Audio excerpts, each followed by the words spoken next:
जो क्वेश्चन नहीं बना है जल्दी से बताइए और ये व्हाट्सएप नंबर पर जल्दी से भेजिए फास्ट में, जो क्वेश्चन नहीं बना है ना।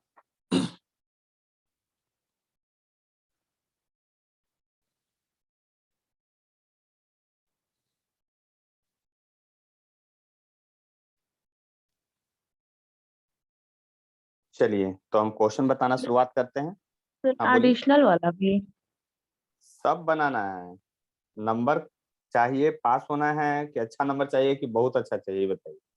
नहीं सर, एडिशनल वाला भी पूछे वो बोल रहे हैं। हाँ हाँ, वो भी बताना है, बनाना है। देखिए हम बता देते हैं, ध्यान से देख लीजिए।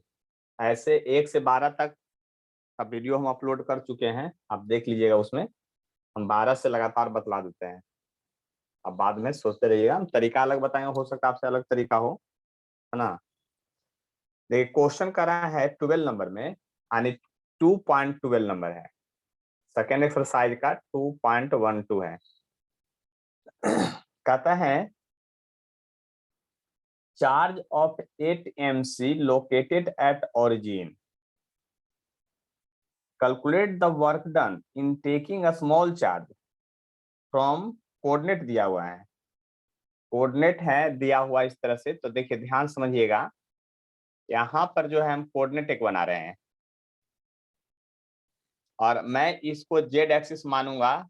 आपको कुछ नहीं बोलना है, जेड एक्सिस है, ये बाई एक्सिस है और इसको एक्स एक्सिस मान रहे हैं, ठीक है। कहता है ऑरिजिन पर एक चार्ज जो है वो 8 मिली कूलम चार्ज यहाँ पर रखा हुआ है ऑरिजिन पर। कहता है एक चार्ज जो है आपका -2 इंटू 10⁻⁻9 है, जिसको आपको 003 यानी पी पॉइंट है, पी पॉइंट का कोऑर्डिनेट जो दिया है 003, यानी जेड एक्सिस का कोऑर्डिनेट है सेंटीमीटर में, और क्यू पॉइंट पर ले जाना है और क्यू पॉइंट का जो कोऑर्डिनेट दिया हुआ है वो 040 दिया हुआ है। ये क्यू पॉइंट का कोऑर्डिनेट दिया हुआ है और भाया पॉइंट आर, एक पॉइंट आर इधर कहीं दिया हुआ है, उसका कोऑर्डिनेट दिया हुआ है आपका 069, यानी कोऑर्डिनेट जो है 2D प्लेन का ही है, लेकिन वह प्लेन वाई जेड है, वाई जेड प्लेन पर यह वर्क हो रहा है। कहता है यहां पर एक चार्ज था इनिशियल में, वह क्यू है और उसका वैल्यू क्वेश्चन में दिया हुआ है -2 इंटू 10⁻⁻9। तो कहता है इसको यहां तक ले जाने में कितना वर्क डन करना पड़ेगा, जबकि ले जाना है पहले यहां पर और फिर यहां पर, तब वर्क डन कितना करना पड़ेगा, ये पूछ रहा है क्वेश्चन में। तो देखिए मैं इस तरह का क्वेश्चन जब थ्योरी पढ़ाया था तो 4-5 को करवाए थे, नीट और जेई में नहीं सबका। तो एनसीईआरटी में वही होगा, वर्क डन जो होगा you final minus you initial, और कुछ नहीं होने वाला है। यहाँ पर दो ही चार्ज है, एक ये है एक ये है, तो फाइनल में पोटेंशियल एनर्जी लिखिए या इनिशियल में लिखिए, फार्मूला होगा के, आज चलिए के टर्म में लिखते हैं, Q1 Q2। तो इसको अगर Q माने हैं तो इसको कैपिटल Q मान लेते हैं, है ना। तो Q Q by 4 pi epsilon naught, final distance are final लिखे हैं, minus Q Q by 4 pi epsilon naught, initial distance लिखे हैं, जो कॉमन है उसको कॉमन ले लीजिए। तो क्यू क्यू आपका कॉमन हो जाएगा, 4 पाई एप्सिलॉन नॉट कॉमन हो जाएगा, 1/r final minus 1/r initial बच जाएगा। ठीक है, पहले फार्मूला के रूप में हम डिराइव कर दिए। अब आपको चूंकि पोटेंशियल एनर्जी जो होता है पाथ से इंडिपेंडेंट होता है, पॉइंट फंक्शन होता है, इनिशियल और फाइनल पर डिपेंड करता है, इसलिए बीच वाला जो लैंग्वेज दिया था इतना बढ़ा चढ़ा करके, वो बेकार का लैंग्वेज था, मतलब आपको कंफ्यूज करने के लिए दिया था वो। अब देखिए 1/4 पाई एप्सिलॉन नॉट का वैल्यू 9 गुने 10 टू पावर 9 होता है, ये बात पता है। चार्ज दो है, एक है 8 AMC, तो 8 इंटू 10 टू पावर -3 होगा। दूसरा चार्ज है -2 इंटू 10 टू पावर -9 हो जाएगा। ब्रैकेट शुरुआत करने के बाद यहाँ पर जो डिस्टेंस होगा एक आर फाइनल कितना दूरी पर है ओरिजिन से भाई, ये चार्ज तो यही था, ये चार्ज के बीच की दूरी हो गया 4 सेंटीमीटर, क्योंकि बाई कोऑर्डिनेट पर डायरेक्ट है, तो 4 सेंटीमीटर हो गया। तो 4 गुने 10 टू पावर -2 मीटर माइनस कितना 3 सेंटीमीटर हो गया, तब 1/3 गुने 10 टू पावर -2 सेंटीमीटर। देख लिए बात, ध्यान से समझ लीजिए अच्छी तरह से। जब इक्वल अब करेंगे तो गुना भाग करेंगे भाई, तो देखिए ये माइनस साइन तो पहले आ जाएगा, और देखिए ज्यादा नहीं 9 गुने 16 अभी रहने दीजिए, कुछ कटेगा हो सकता है बाद में, 8 16 माइनस में अब पावर को एक जैसा कर दीजिए, +9 -9 सीधे साफ, तो 10 टू पावर -3 बच गया। और ये -2 बाहर ले आइए, 10 टू पावर -2 है उसको बाहर ले आइए नीचे से। आप देखिए 1/4 माइनस 1/3, इसका एलसीएम 12 होगा, 3 में से 4 चला जाएगा, ऐसा हो जाएगा। अब इसको जब गुना भाग आप कर ही लेंगे तो आ जाएगा क्या आपका, देख लीजिए -9 इंटू 16, और इसको ऊपर ले जाइएगा तो 10 टू पावर -1 बचेगा, 10 टू पावर -1 इसको ऊपर ले जाइएगा तो, और देखिए इंटू में बचेगा कितना भाई, 3 में से 4 गया, -1/12, ये 12 है। तो देखिए 4 3 जा, अब 4 4 जा, और 3 3 जा, ऐसे हो गया। ये माइनस माइनस खत्म, यानी कि 1.2 जूल आपका आंसर आ गया। देख लीजिए ध्यान से, 12 आ रहा है लेकिन 10 टू पावर -1 भी बचा हुआ था। तो देखिए जब भी आपको वर्क डन पूछे किसी भी कंडीशन में, इस मंत्र को मत भूलिए, है ना। दूसरी बात, इलेक्ट्रोस्टैट की बात कर रहे हैं। दूसरी बात, फार्मूला एकदम क्लियरली लिखिए, क्वेश्चन पढ़ने के बाद डायग्राम बनना चाहिए, बिना डायग्राम का क्वेश्चन बनाइएगा मे भी अटक सकते हैं आप। देखिए उसी तरह से 2.13 है, कहता है cube of side B has charge Q, each of its vertices determine the potential and electric field at due to this charge area at the center of cube। तो एक क्यूब बनाइए, पहले एक क्यूब बनाइए सबसे पहले, और क्यूब के हर एक वर्टेक्स पर एक चार्ज रखा गया है ना, और वह चार्ज जो है क्यू है, और साइड जो है आपका बी है। साइड क्या है आपका, बी है। हर एक कॉर्नर पर जो चार्ज है आपका वो क्यू है। देख लीजिए, बात समझ लीजिए अच्छी तरह से। और यहाँ पर भी चार्ज क्यू है, और आपका साइड जो है बी है। साइड मतलब साइड ऑफ क्यूब जो है वह बी है। तो कहता है इलेक्ट्रिक फील्ड निकालिए इसके सेंटर पर, इसका सेंटर यहाँ कहीं होगा, यहाँ पर इलेक्ट्रिक फील्ड निकालिए। तो देखिए इलेक्ट्रिक फील्ड जो होता है, इलेक्ट्रिक फील्ड एट सेंटर होगा 0। अब 0 तो होगा, लेकिन क्यों 0 होगा ये भी समझ लीजिए। तो उसका समझने का तरीका ये है कि देखिए यह रूम अगर यहाँ पर है, आप रूम के एकदम मिडिल में कोई पॉइंट ले लीजिए सेंटर, तो सारा अगर सेम चार्ज है, पॉजिटिव चार्ज है, तो इसके चलते इलेक्ट्रिक फील्ड इधर आएगा, तो कॉर्नर वाले के चलते अपोजिट इलेक्ट्रिक फील्ड होगा। और चूंकि डिस्टेंस जो है यहाँ से यहाँ के बीच का जो दूरी है वो क्या है, सेम है, इधर से चार्ज भी सेम है, तो इलेक्ट्रिक फील्ड का पेयर जो है वो कैंसिल हो जाएगा हर एक जगह से। मतलब हर एक डायगोनल के अपोजिट पर जो चार्ज है ना, एक दूसरे के फील्ड को कैंसिल कर देगा, क्योंकि इलेक्ट्रिक फील्ड वेक्टर है, और वेक्टर अगर दो अपोजिट से आ जाए तो कैंसल हो जाता है, इसलिए हम ऐसा बात बोल रहे हैं। लेकिन पोटेंशियल तो स्केलर क्वांटिटी है ना, तो इलेक्ट्रिक पोटेंशियल जो होगा क्या होगा, पोटेंशियल तो स्केलर क्वांटिटी है, तो पोटेंशियल का फॉर्मूला होता है Q by 4 pi epsilon not distance. लेकिन कैगो चार्ज हुआ, 8 चार्ज हुआ, तो 8 को चलते से, क्योंकि चार्ज सब पर सेम है तो 8 से।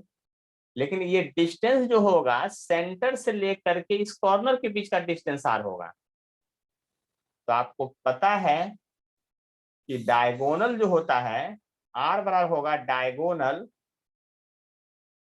गोनल बाई कितना 2, क्योंकि डायगोनल तो पूरा उसका हाफ लेना है, तो डायगोनल होता है √3 इंटू बी हो जाएगा बाई 2।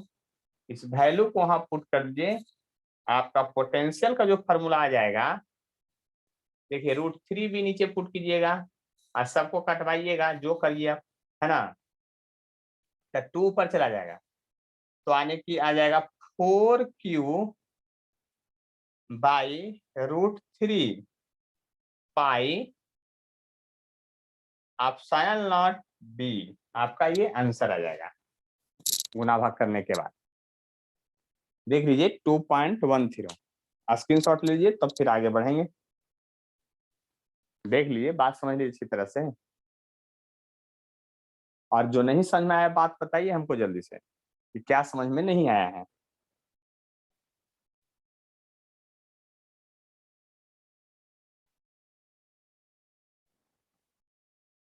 चलिए तो आगे बढ़ते हैं।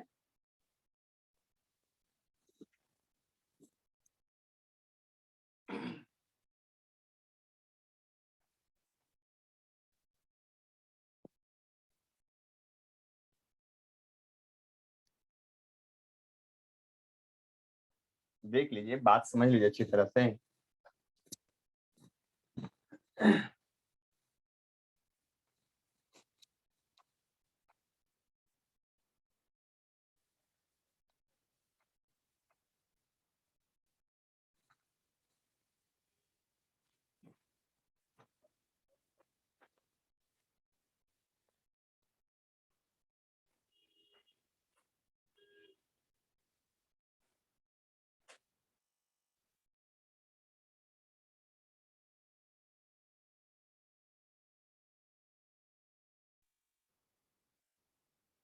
देखिए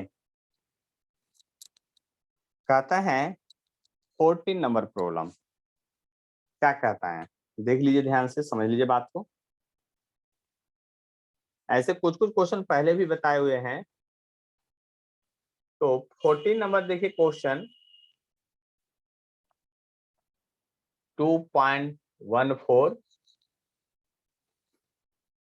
देखिए, two tiny sphere carrying charge इतना located 30 centimetre, find the potential and electric field at the midpoint of joining the two charge at 10 centimeter from midpoint in a plane normal to the line passing through the midpoint। देखिए question जो है ये बहुत ही अच्छा question है, दो charge है यहाँ पर, समझ लीजिए। ए नंबर पहले क्वेश्चन में बनाऊंगा, दो चार्ज है यहाँ पर, और दोनों चार्ज जो है, एक है आपका Q1 जो 1.5 माइक्रोकूलम है, और यहाँ चार्ज Q2 जो है वो 2.5 माइक्रोकूलम है। दोनों जो है 30 सेंटीमीटर की दूरी पर है। ए नंबर में कहता है कि मिड पॉइंट जहां है वहां पर आपको निकालना है इलेक्ट्रिक पोटेंशियल और इलेक्ट्रिक फील्ड निकालना है। इलेक्ट्रिक पोटेंशियल और इलेक्ट्रिक फील्ड निकालना है आपको एट एनी कंडीशन। तो देखिए इलेक्ट्रिक पोटेंशियल और इलेक्ट्रिक फील्ड यदि निकालना है तो क्या करिएगा आप, इलेक्ट्रिक पोटेंशियल इलेक्ट्रिक फील्ड आपको इसके मिड पॉइंट पर निकालना है, मतलब यहाँ निकालना है। तो देखिए इलेक्ट्रिक फील्ड एक वेक्टर क्वांटिटी है, इलेक्ट्रिक पोटेंशियल एक स्केलर है, तो इलेक्ट्रिक पोटेंशियल जब लिखिएगा, electric potential at mid point जब लिखेंगे आप तो क्या होगा, इस बात को समझ लीजिए। मिड पॉइंट पर लिखिएगा V बराबर, तो दोनों का पोटेंशियल सीधा ऐड होगा, क्योंकि इसमें तो कुछ करना ही नहीं है। निगेटिव चार्ज रहता तो भले आप प्लस के बदले माइनस हो जाता है, लेकिन यहाँ सिंपली ऐड होता है। तो V बराबर लिखिएगा Q यानी 1.5 इंटू 10⁻⁻6। आप 4 पाई एप्सिलॉन नॉट के बदले 9 इंटू 10⁻9, नहीं तो चलिए फॉर्मूला ही पहले लिख लीजिए एक बार। क्या लिखिए, Q1 by 4 pi epsilon naught, और डिस्टेंस यहां से यहां तक का दोनों का सेम होगा, दोनों के लिए R लिख लीजिए, और Q2 by 4 pi epsilon not R, दोनों का डिस्टेंस सेम होगा इसलिए R ले लिए हैं। तो सब कुछ कॉमन आ जाएगा, Q1 प्लस Q2 उधर बच जाएगा। यानी कहने का मतलब हो गया, लिखेंगे तो 9 गुने 10⁻9 डायरेक्ट लिख रहे हैं, क्यों 1/4 पाई एप्सिलॉन नॉट के बदले। डिस्टेंस कितना है भाई, 15 सेंटीमीटर, तब 15 गुने 10⁻⁻2 मीटर लिख रहे हैं, जो कॉमन लिए थे। अंदर में दोनों चार्ज बच गया Q1 प्लस Q2, तो दोनों को जोड़ दीजिए, 1.5 R प्लस 2.5 I इंटू 10⁻⁻6। अब देख लीजिए यहाँ पर कितना आ गया आंसर। तो V बराबर जो हो जाएगा आपका, ये तो 3 जीरो जाएगा, 6 जीरो, तो इसका 2 ऊपर जाके फिर प्लस हो जाएगा, 5 हो जाएगा। यानी कि आपका इसको कटवाइएगा तो 3 हो जाएगा, ये 5 हो जाएगा। और देखिए ये कितना हो गया था, 4 हो गया था, तो 3 इंटू 4/5 इंटू 10⁻, कितना हो जाएगा, 5 हो जाएगा। देख लिए, बात समझ लिए अच्छी तरह से, बहुत ज्यादा नहीं है।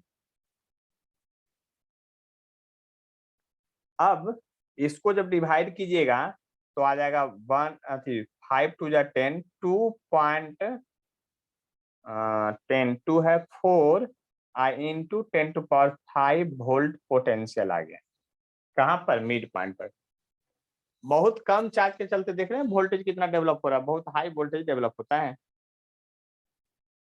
अब ए पॉइंट में कहता है कि इलेक्ट्रिक फील्ड निकालिए इसी सेंटर पर, सॉरी बी पॉइंट में, सॉरी उसी में ए पॉइंट में ही दो चीज था, इलेक्ट्रिक फील्ड। तो इलेक्ट्रिक फील्ड एट सेंटर क्या होगा, इलेक्ट्रिक फील्ड एट सेंटर क्या होगा,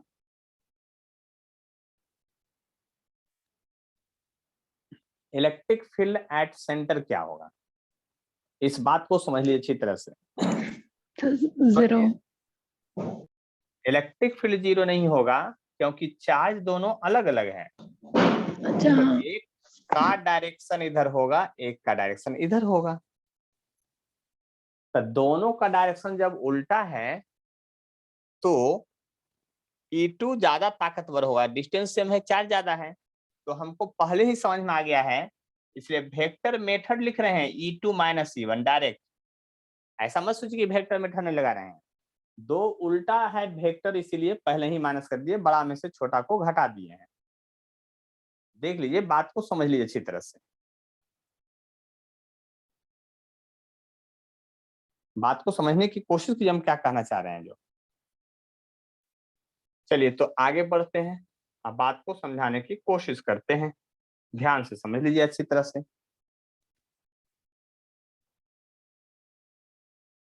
देख लीजिए, बात को समझने की कोशिश कीजिए हम क्या कहना चाह रहे हैं जो।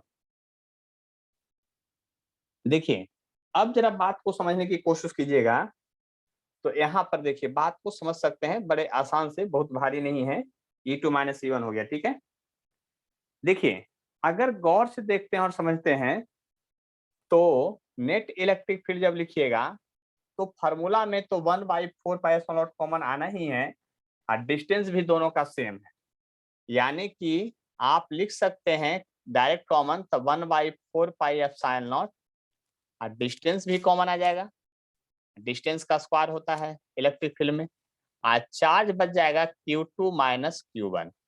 देख लीजिए ध्यान से, डायरेक्ट में लिख दिया हूं इसका फॉर्मूला लिखिएगा तो लिखिएगा क्यू बाई 4πε0 डिस्टेंस का स्क्वायर। इसका फॉर्मूला लिखिएगा तो Q1 बाई 4πε0 डिस्टेंस का स्क्वायर। उससे दोनों कॉमन लिए हैं। अब जरा गौर कीजिए, इसका वैल्यू होगा 9 गुने 10 टू पावर 9 होगा। डिस्टेंस कितना था? तो 15 सेंटीमीटर था, तो 15 गुने 10 टू पावर -2 का होल स्क्वायर होगा। आज चार्ज की बात कीजिएगा तो 2.5 minus 1.5 into 10 to power micro के बदले वो ले रहे हैं। किसके बदले? माइक्रो के बदले। आप जरा गुना भाग भी कर लीजिए। नहीं तो 2.5 में 1.5 जाएगा तो 1 बचेगा, यानी ऊपर तो 1 बचा, ये 3 जीरो चला जाएगा, 6 जीरो, तो ये बचेगा 9 into 10 to power 3 divide by 15 into 15 करके बता रहे हैं, इसलिए 10 टू पावर -4 आपको गुना भाग में आसान पड़ेगा। देखिए ये 3 जा 3 5 जा, ये भी 5 कट जाएगा, आने की बच गया आपका, समझ लीजिए ये चला गया ऊपर तो हो गया प्लस में, ये नीचे से ऊपर जाएगा तो हो जाएगा प्लस, तो 10 टू पावर 7 हो जाएगा। लेकिन 10 टू पावर 7 हम लिखेंगे नहीं, अब 100 इंटू 10 टू पावर 5 लिखेंगे। ये भी 10 टू पावर 7 है लिखा हुआ है, देख लीजिए 7 ही लिखा हुआ है, अब बाई 25 नीचे है, इसीलिए ऐसा लिखते थे। इलेक्ट्रिक फील्ड हो गया 4 इंटू 10 टू पावर 5 न्यूटन पर कूलम हो गया। अब इसी क्वेश्चन का जो बी पार्ट है उसमें हम केवल समझा देंगे, बाकी काम आपको करना है। क्वेश्चन वही है, क्वेश्चन क्या है? वही है। क्वेश्चन में कोई दिक्कत नहीं है, कोई प्रॉब्लम नहीं है, क्वेश्चन बिल्कुल वही है, 100% वही क्वेश्चन है। क्वेश्चन में कोई परेशानी नहीं है। यहाँ Q1 चार्ज है, यहाँ Q2 चार्ज है, ये सेंटर है O, पूरा 30 सेंटीमीटर था तो इधर 15 सेंटीमीटर हो जाएगा, इधर भी 15 सेंटीमीटर हो जाएगा, 15-15 दोनों तरफ हो जाएगा। आप गौर से समझ सकते हैं। कहता है इसके परपेंडिकुलर बाइसेक्टर में 10 सेंटीमीटर ऊपर चले जाइए, 10 सेंटीमीटर इधर से है, यहाँ चले जाइए। अब यहाँ पर इसके चलते पोटेंशियल निकालिए। तो देखिए सबसे पहले तो इसको मिला करके आपको डिस्टेंस निकालना पड़ेगा दोनों तरफ से। तो डिस्टेंस कैसे निकालिएगा ये सोच लीजिए। अब तो डिस्टेंस तो मैं इधर निकाल देता हूँ। ये डिस्टेंस जो निकलेगा आपको पता है 15 का स्क्वायर प्लस 10 का स्क्वायर सेंटीमीटर में आएगा, तो 225 प्लस यानी रूट अंडर 325 इतना सेंटीमीटर है। देख लीजिए ध्यान से, रूट अंडर 325 सेंटीमीटर होगा यहाँ पर। अब जरा गौर से देखिएगा, अगर पोटेंशियल यहाँ निकालना है तो पोटेंशियल का फॉर्मूला तो सिंपल होगा, v इक्वल टू लिखिएगा v1 प्लस v2, क्योंकि स्केलर क्वांटिटी उसमें डायरेक्शन से मतलब है नहीं, केवल डिस्टेंस जो यहाँ निकाले थे, डिस्टेंस जो लिए थे, यहाँ भी r कॉमन आ जाएगा, दोनों का r कॉमन ही होगा, यानी कि आपको यहाँ पर हो जाएगा 1/4πε0 r कॉमन हो जाएगा डायरेक्ट, जैसे इसमें लिखे थे 1/4πε0 r कॉमन आ जाएगा, अंदर बच जाएगा Q1 प्लस Q2। फिर यहाँ पर वही हो जाएगा, r के बदले सिर्फ ये ले लेना है, लेकिन मीटर में बदल लीजिएगा और गुना भाग कीजिएगा, आंसर आ जाएगा। इलेक्ट्रिक फील्ड निकालना जो है वो टेंशन वाला काम है यहाँ पर, तो टेंशन को हम थोड़ा कम कर देते हैं, अब बाकी सॉल्यूशन कर लीजिएगा घर में तो आपका कम हो जाएगा टेंशन। अब जब यहाँ इलेक्ट्रिक फील्ड निकालने चलिएगा तो क्या कीजिएगा, देखिए एनसीईआरटी का ये टफेस्ट प्रॉब्लम है, मतलब इसमें कैलकुलेटिव है और बोर्ड में ये पूछ चुका है पहले। तो अब देखिए ध्यान से, अगर ये इधर चला गया, इलेक्ट्रिक फील्ड है, पॉजिटिव चार्ज निकलता है तो उधर भागता है, E1 इधर हो जाएगा इलेक्ट्रिक फील्ड, E2 के चलते जो इलेक्ट्रिक फील्ड आएगा इस डायरेक्शन में ऐसे भाग जाएगा E2। अब देखिए ध्यान से समझिएगा, यहाँ पर अब जो आप लिखिएगा तो बड़ा टेंशन है, यहाँ पर सॉल्यूशन करना अब इतना आसान नहीं है, क्योंकि वेक्टर मेथड से लगाइएगा तो सबसे पहले तो ये एंगल आपको निकालना पड़ेगा, तो ये एंगल पहले निकलेगा, फिर ये एंगल निकलेगा, और एंगल ऐसा नहीं कि आपको 30 डिग्री और 25 डिग्री आ जाएगा, एकदम फिक्स्ड डाटा, ऐसा कुछ नहीं आएगा। क्योंकि यहाँ थीटा लगाइएगा, थीटा लीजिएगा, यहाँ भी थीटा यहाँ भी थीटा, दोनों सेम होगा एंगल, क्योंकि ये 15 और 10 है, ये भी 15 10 है, तो सिमेट्रिकल एंगल सेम हो जाएगा। तो यहाँ तो 2 थीटा हो जाएगा। तो 2 थीटा से जब क्वेश्चन बनाइएगा तो और परेशान हो जाइएगा, क्योंकि cos 2 थीटा का फॉर्मूला फिर लगाना पड़ेगा, क्योंकि वेक्टर मेथड से 2 गो वेक्टर है। रिजल्ट लिखिएगा अंडर रूट E1 का स्क्वायर E2 का square plus twice E1 E2 cos theta. cos theta के बदले cos 2 थीटा लीजिएगा, वहां फंस जाइएगा फॉर्मूला में। उधर से ही बनेगा, मैथ का स्टूडेंट तो बना ही लेंगे, है ना, लेकिन बायोलॉजी वाले को वहाँ दिक्कत होगा। जैसे नेट रिजल्टेंट अगर यहाँ लिखिएगा, रिजल्टेंट अगर इलेक्ट्रिक फील्ड का मैग्नीट्यूड लिख रहे हैं, नेट रिजल्टेंट का मैग्नीट्यूड अगर ये है, तो हम लोग क्या लिखेंगे फॉर्मूला में? पहले तो इस इलेक्ट्रिक फील्ड का अलग से मैग्नीट्यूड निकालेंगे, इसका अलग से मैग्नीट्यूड निकालेंगे लिख करके फॉर्मूला पर सेट करके, और E1 का स्क्वायर E2 का स्क्वायर ट्वाइस E1 E2 और cos 2 थीटा। अब cos 2 थीटा का वैल्यू पहले से निकालना पड़ेगा। cos थीटा का वैल्यू मालूम रहेगा तो cos 2 थीटा का फॉर्मूला कैसे लगाइएगा? तब 2 cos स्क्वायर थीटा माइनस 1 लगा सकते हैं। cos थीटा का फॉर्मूला कैसे मालूम कर लीजिए भाई? तब बेस बाई हाइपोटेनस। जैसे यहां से पहले इसको स्क्रीनशॉट लीजिए, थोड़ा सा और आगे हम ठीक करते हैं, इसको स्क्रीनशॉट लीजिए। तो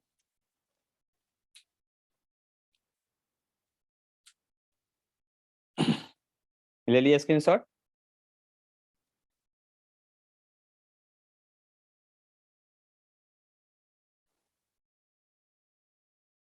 यस सर। अब थोड़ा लग जाइए, बोर्ड का एग्जाम है, जल्दी जल्दी से पूरा लगिए, और नहीं तो बहुत प्रॉब्लम में रहिएगा।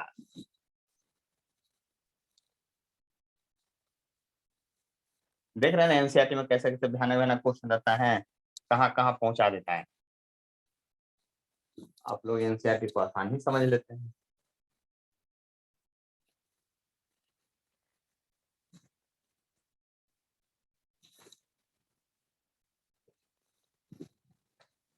देखिए ये इवन था, तो जरा गौर कीजिएगा।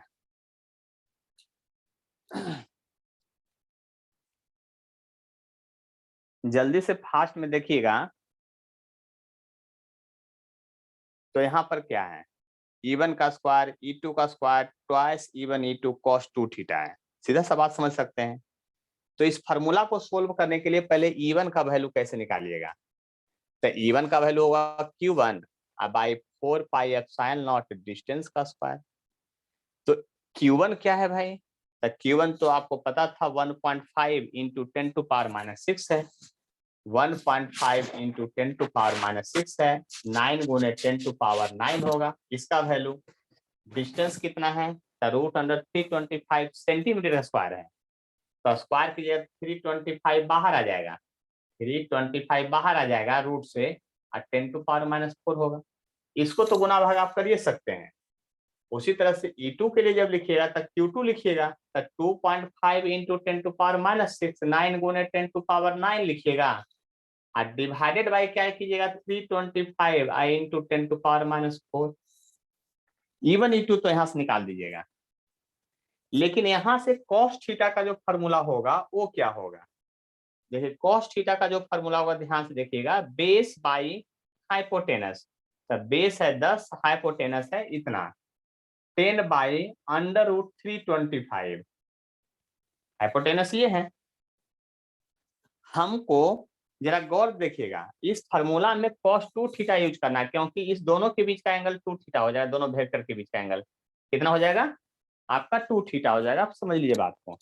और हमको cos थीटा का फॉर्मूला मालूम है, यहाँ cos 2 थीटा यूज हो रहा है, तो मैथ में जो फॉर्मूला पढ़ते हैं cos 2 थीटा का formula 2 cos square theta minus 1, इसको लगाना पड़ेगा कम से कम। यहां से कैसे बनाइएगा? तो cos 2 थीटा बराबर लिखिएगा 2 cos स्क्वायर थीटा, तो 2 इंटू इसको स्क्वायर कीजिएगा तो 100 हो जाएगा, और डिवाइड बाई 325 हो जाएगा माइनस 1। समझ रहे हैं ना कि क्या होगा? तो यहां से cos 2 थीटा का जब फॉर्मूला लिखिएगा आप, तो खुद सोचिए कितना हो जाएगा आप। 200 ऊपर हो गया और -325 हो गया। देख लीजिए,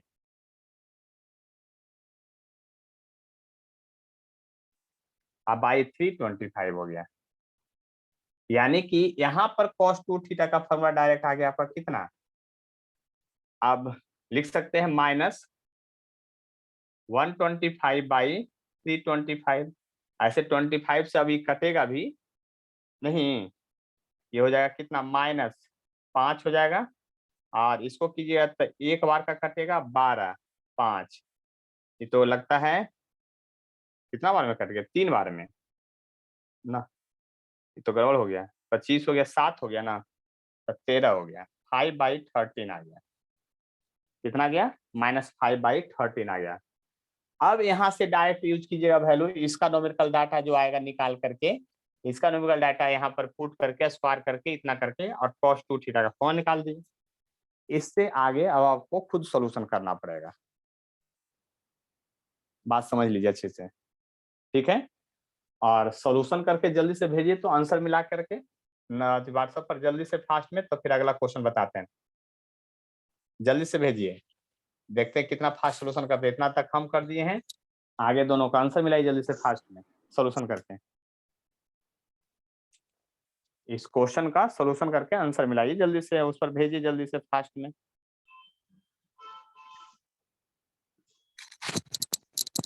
चलिए आंसर 2 लोग भेजे हैं।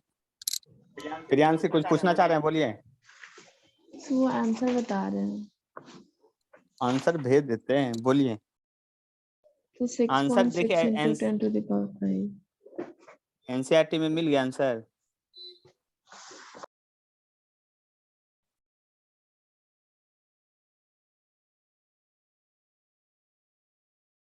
चलिए तो हम आगे बताते हैं, इसको मिटा देते हैं अब, है ना।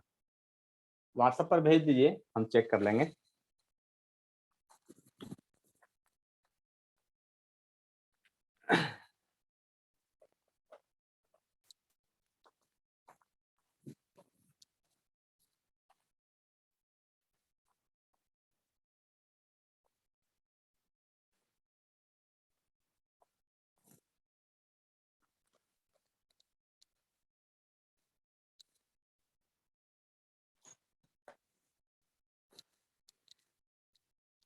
देखिए रिवीजन खुद करते रहिए, है ना, क्योंकि तभी फायदा होगा।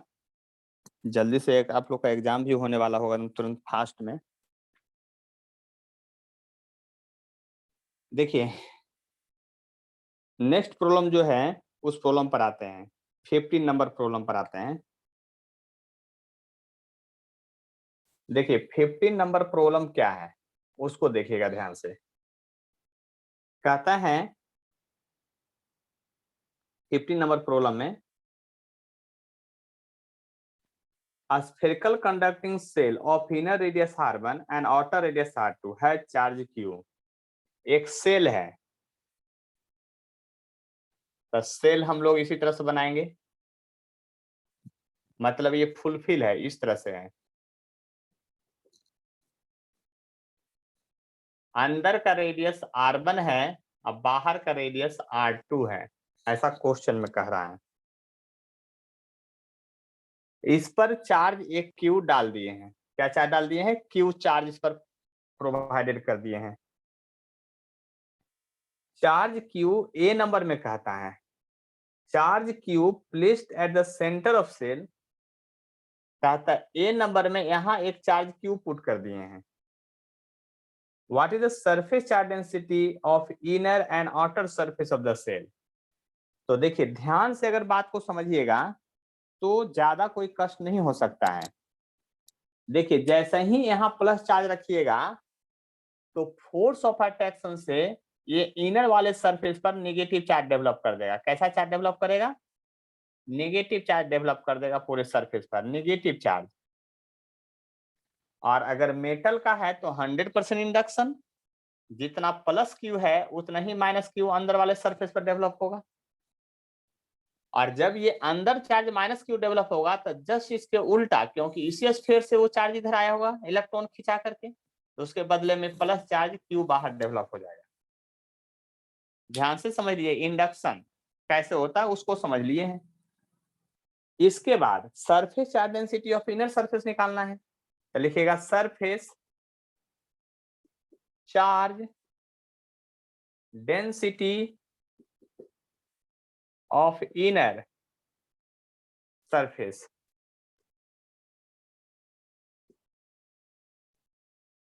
Surface charge density of inner surface क्या होता है? तो इनर सरफेस का सरफेस चार्ज डेंसिटी जो होगा अंदर में वो क्यू होगा, माइनस में आप 4 पाई R1 का स्क्वायर होगा। इससे ज्यादा क्या हो सकता है? समझ गए होंगे बात, अगर कोई डाउट है तो बोलिए।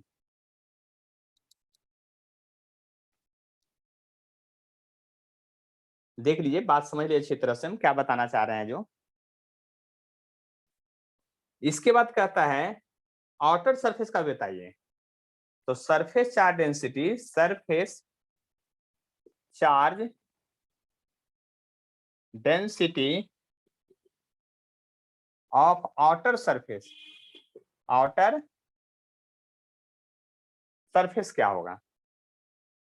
तो आउटर सरफेस का जो सरफेस चार्ज डेंसिटी होगा वो बाहर का चार्ज, तो दोनों चार्ज मिला करके Q प्लस Q हो जाएगा बाई 4 पाई R2 का स्क्वायर हो जाएगा। इससे ज्यादा कुछ हो नहीं सकता है। अब इसमें बी नंबर क्वेश्चन है, बी पार्ट का क्वेश्चन है। बी पार्ट में क्या कह रहा है? कहता है if electric field inside cavity with no charge zero even if the cell is not spherical but has any irregular shape explain. देखिए ध्यान से समझिएगा, बी नंबर जो क्वेश्चन कह रहा है कि is the electric field inside cavity with no charge, यानी कि कोई एक लीजिए स्फेयर ऐसा है ना, ये भी फुलफिल है ऐसे, ये आर्बिट्री शेप का है, स्फेयर नहीं है, इसके अंदर कोई चार्ज नहीं है, तो अंदर इलेक्ट्रिक फील्ड जीरो होता है। सॉरी, स्फेयर के रूप में बोल रहा था। स्फेयर के रूप में आप क्या कीजिए इस तरह से, तो अंदर में कोई चार्ज नहीं तो इलेक्ट्रिक फील्ड जीरो होता है, ये बात पता है, प्रूफ कर चुके हैं पहले ही गॉस लॉ में। तो कहता है क्या इरेगुलर शेप में भी इलेक्ट्रिक फील्ड जीरो होगा? तो यस, शेप कैसा हो उससे मतलब नहीं है, क्योंकि हम लोग पढ़े थे मेटल बॉडी के अंदर इलेक्ट्रिक फील्ड जीरो होता है।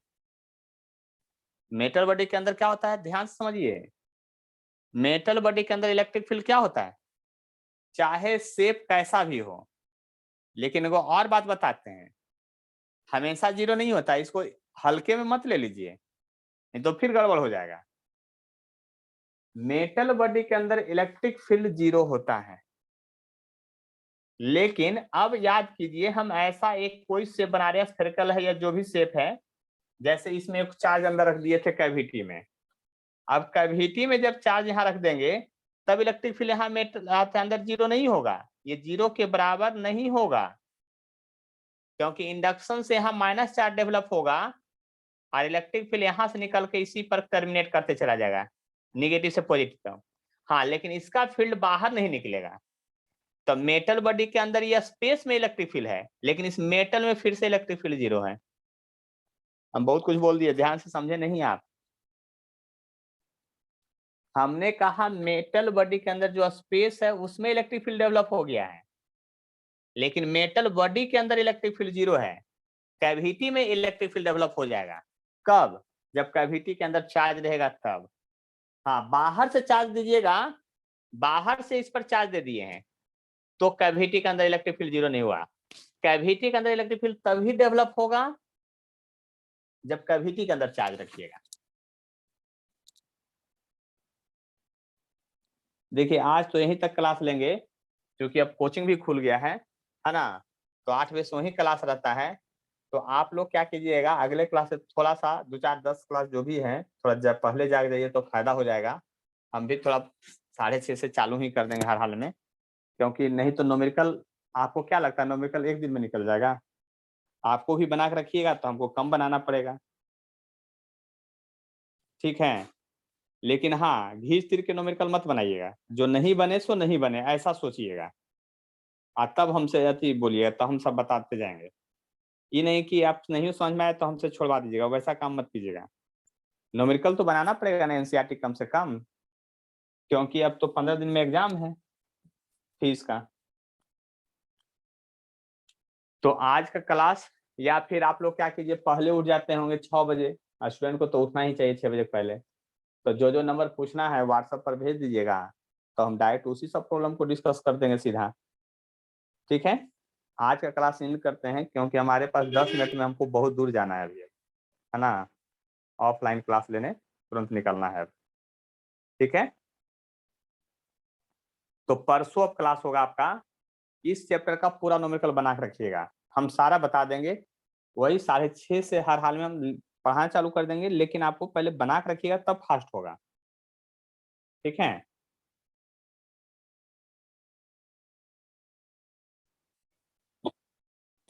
चलिए जो जो क्वेश्चन पूछना है जल्दी से व्हाट्सएप पर भेजिए, तो लिख करके फास्ट में एकदम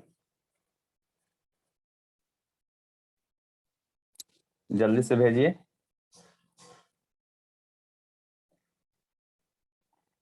जल्दी से एकदम फास्ट में।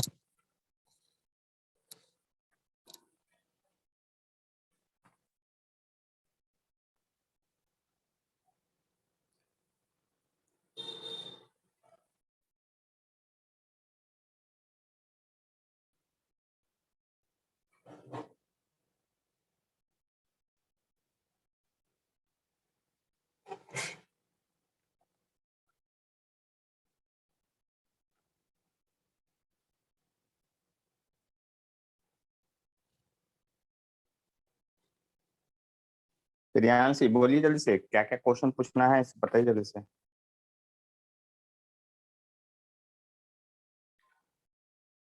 चलिए ठीक है, आ गया है क्वेश्चन।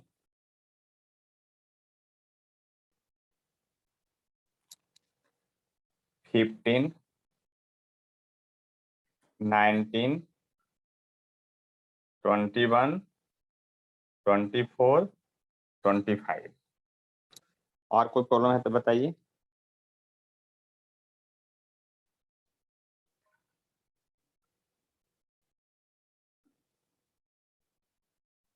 सत्ताईस, 28, और बोलिए अगर कोई है तो।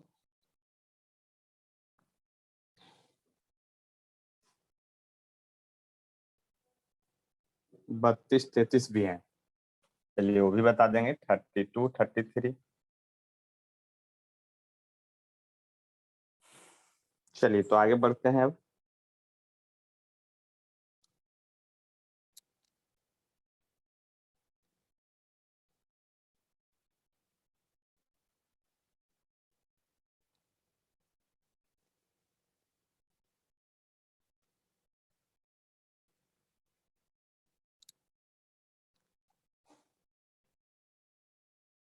फिफ्टीन नंबर तो पिछले क्लास में बता दिए थे, आज वीडियो अपलोड कर देंगे। ठीक है, 15 क्लास में बताया हुआ है। 19 नंबर बता देते हैं। देखिए 19 नंबर 2.19 क्या है उसको देखते हैं। 2.19 देखिए इसमें है, if one of the two electron of hydrogen molecule is remove, we get a hydrogen molecular ion H2 plus, है ना। In the ground state H2 plus, the two proton are separated by roughly 1.5 angstrom. Electron is 1 angstrom from each proton. सीधा सोचिए ना कि दो proton रखा हुआ है, उतना टेंशन नहीं लेने की जरूरत है। दो हाइड्रोजन एटम है तो दो प्रोटॉन होगा, दोनों प्रोटॉन के बीच का डिस्टेंस दे दिया है 1.5 एंगस्ट्रॉम दिया हुआ है, दोनों के बीच का डिस्टेंस दिया हुआ है। कहता है दोनों से एक इलेक्ट्रॉन जो है कहीं रखा हुआ है, मान लीजिए कि इलेक्ट्रॉन यहाँ है, तो दोनों से इक्वल इक्वल दूरी पर है। ये कहने का मतलब ये 1 एंगस्ट्रॉम है दूरी, तो ये भी 1 एंगस्ट्रॉम दूरी है, ऐसा क्वेश्चन में कह रहा है। क्वेश्चन को समझने की कोशिश कीजिए। तो अब यहाँ पर आगे क्या है उसको समझिए। फिर कहता है determine the potential energy of the system. देखिए आपको कंफ्यूज कर दिया था, अब पोटेंशियल एनर्जी ऑफ सिस्टम तो इससे आसान कोई क्वेश्चन ही नहीं हुआ। यू प्रोटोन प्रोटोन के बीच में लगेगा interaction force, you proton electron के बीच का लगेगा, और यू प्रोटोन इलेक्ट्रॉन के बीच का लगेगा। एकदम इजी प्रॉब्लम हो गया। देख लीजिए अब ध्यान से क्वेश्चन जो समझ में आ गया तो अब देखिए सभी में 1/4πε0 सेम होगा। ऐसे चार्ज की बात कीजिए तो दोनों में चार्ज भी सेम है, लेकिन 1/4πε0 सिर्फ मैं बाहर निकाल रहा हूं अभी फिलहाल। प्रोटोन पर जो चार्ज है वो क्या है, प्लस ई है, तो प्रोटोन प्रोटोन पर प्लस ई होगा। और डिस्टेंस जो है 1.5 एंगस्ट्रॉन है। कितना है, 1.5 एंगस्ट्रॉन है।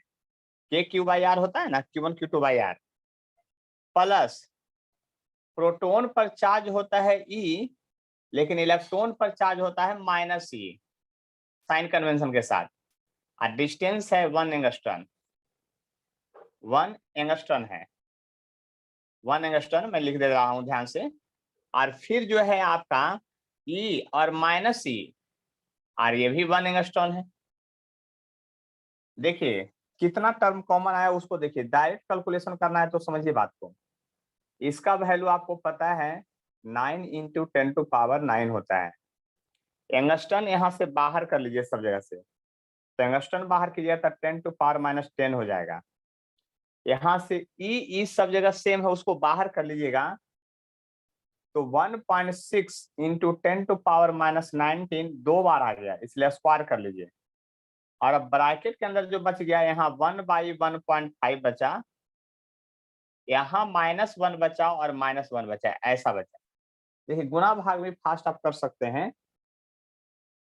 अब आपको पता है कि क्या होगा, है ना, तो ये हो जाएगा 3। देख लीजिए ध्यान से, मैं कुछ कर रहा हूँ, ये पहले ऊपर लेके जाते हैं, 19 प्लस में हो गया, तो एक 19 तो गायब हो जाएगा, तो 9 गुने 2.56 गुने 10⁻−19 बचा हुआ है अभी। देखिए 19, एक 19 गायब हो जाएगा और इसका स्क्वायर इतना होगा। अब इसको देखिए, यहाँ एलसीएम लीजिएगा तो -2 है, तो 3 हो जाएगा, 1 में से 3 जाएगा -2, यानी -2/1.5 आ गया। अब आप समझ सकते हैं कि ये जो है 6 बार का कटेगा तो आ जाएगा -12 × 2.56 गुने 10⁻−19 जूल एनर्जी। इसको गुणा भाग कर लीजिएगा, आंसर जरूर आ जाएगा। देखिए ध्यान से, देख लीजिए बात समझ में आ गया है तो बताइए, नहीं तो फिर अगला क्वेश्चन देखिए, इसको देख लीजिए।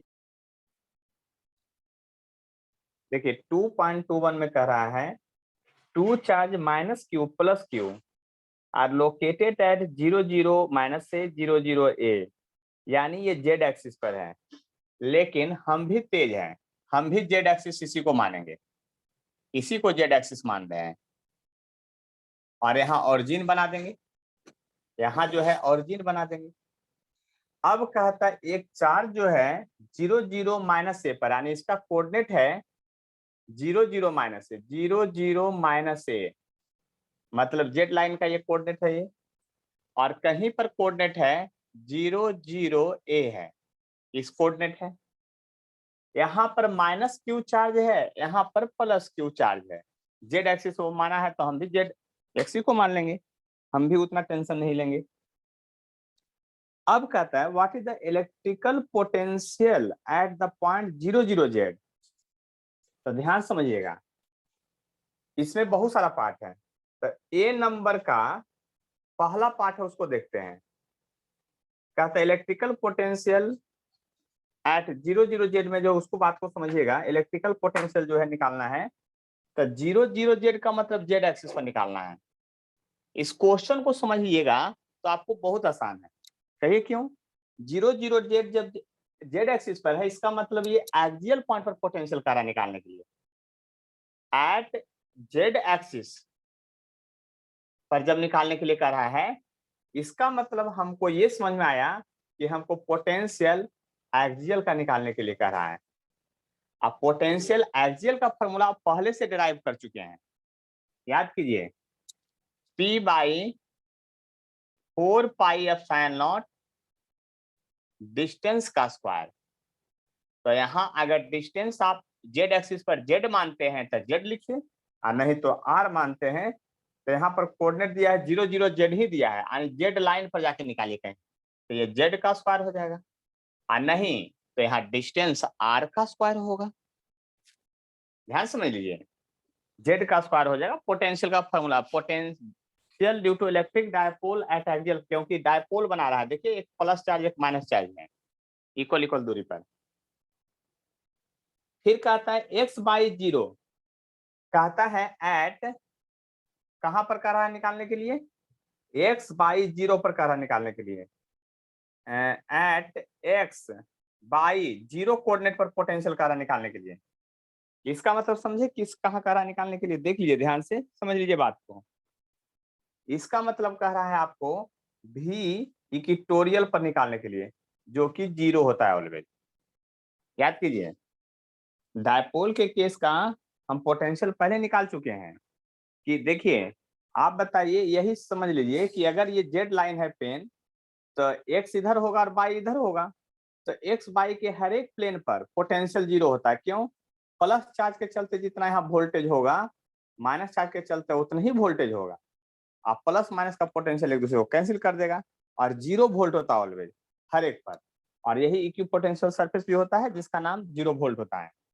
यानी कहने का मतलब आप समझ चुके होंगे हम क्या बताना चाह रहे हैं। जो ये ए नंबर में 2 क्वेश्चन था, तो इक्वेटोरियल पॉइंट पर 0 हो गया, एक्सियल पॉइंट का फॉर्मूला पता था।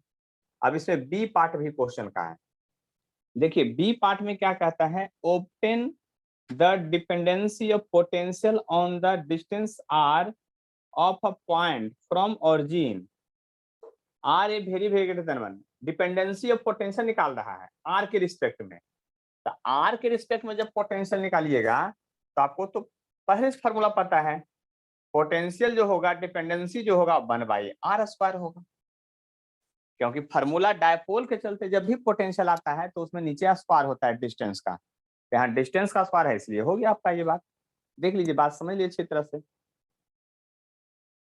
अब इसके बाद किस क्या निकालना है उसको देखिए।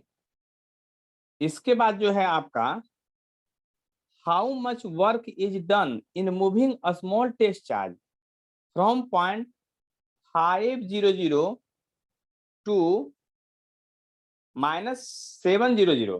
मान लीजिए कि आप इसको एक्स एक्सिस मान लीजिए, इसको एक्स एक्सिस मान लीजिए, एक्स एक्सिस है, तो एक्स एक्सिस जब मान लिए तो कहता है 500, तो 500 का कोऑर्डिनेट इधर कहीं होगा, और -700 का कोऑर्डिनेट इधर कहीं होगा।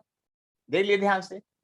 तो कहता है एक चार्ज को यहां से यहां तक लाने में वर्क डन क्या करना पड़ेगा, सी नंबर में। तो सी नंबर में यहां लिखता हूं, वर्क डन क्या करना पड़ेगा। तो वर्क डन का तो मैं एक ही वो फॉर्मूला जानता हूं, you final minus you initial. Potential energy देख लीजिए, याद कीजिए, मैं कभी इस फॉर्मूला को नहीं भूलता हूँ। U बराबर Q होता है, तो Q और V final minus V initial भी हो जाएगा, दोनों फॉर्मूला होता है। अब जरा गौर से समझने की कोशिश कीजिएगा अच्छे तरह से, हम क्या बताना चाह रहे हैं। अब आप बताइए, यह पॉइंट कहां पर है, इक्वेटोरियल पोजीशन पर है। कहां पर है, इक्वेटोर पर। तो इस पॉइंट का भी पोटेंशियल 0 है, और इस पॉइंट का भी पोटेंशियल 0 है। तो इनिशियल पोटेंशियल भी 0 है और फाइनल पोटेंशियल भी 0 है। आपको वर्क कितना करना पड़ेगा खुद सोच लीजिए, देख लीजिए, वर्क कितना करना पड़ेगा वो खुद सोच लीजिए आप।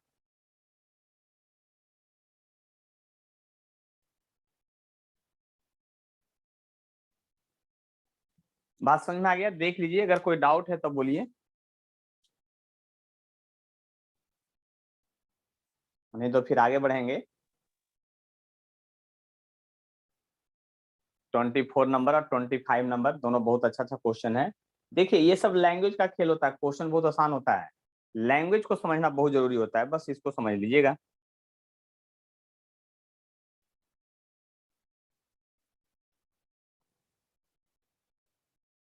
तो चले आगे, मिटा दें इसको, देख लीजिए यस ध्यान से सर। समझ लीजिएगा। चलिए तो आगे बढ़ते हैं।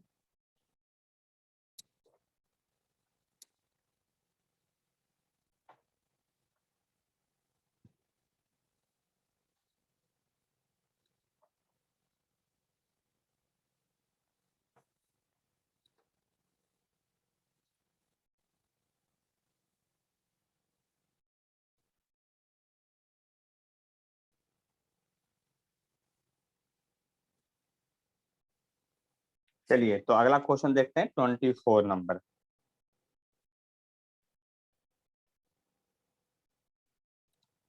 देखिए 24 में क्या कर रहा है उसको समझिए।